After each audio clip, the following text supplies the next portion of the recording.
Voici le top 10 des pays où il est le plus difficile d'immigrer. Numéro 10, la Suisse. Le processus est long, coûteux et exige une intégration culturelle et linguistique poussée, variant même d'un canton à l'autre. Numéro 9, le Japon connu pour sa politique d'immigration très stricte, le Japon a l'un des taux de naturalisation les plus bas au monde. Obtenir la citoyenneté peut prendre de nombreuses années.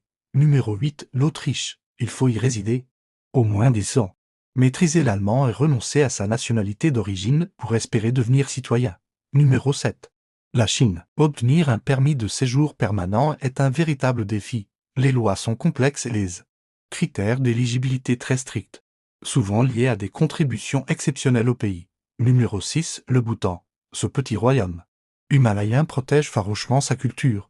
Pour devenir citoyen, il faut vivre dans le pays pendant 20 ans et passer des tests rigoureux sur la culture et l'histoire locale. Numéro 5. L'Arabie Saoudite. L'immigration est principalement régie par le système de kafala, qui lie le statut légal d'un travailleur à son employeur, rendant l'établissement à long terme presque impossible. Numéro 4. Le Qatar. Similaire à l'Arabie Saoudite, le statut des immigrés est étroitement lié à leur emploi. La naturalisation est extrêmement rare et réservée à des cas exceptionnels pour préserver la démographie locale. Numéro 3. Les Émirats arabes unis. Il faut généralement résider dans le pays pendant 30 ans avant de pouvoir demander la citoyenneté, et les conditions sont très sélectives. Numéro 2. La Corée du Nord. C'est l'un des pays les plus isolés au monde. L'immigration y est pratiquement inexistante et réservée à des cas très particuliers, strictement contrôlée par le régime.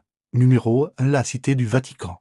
Le plus petit État du monde n'accorde la citoyenneté que sous des conditions uniques. Elle est principalement réservée aux cardinaux résidant à Rome ou au Vatican et aux diplomates représentant le Saint-Siège.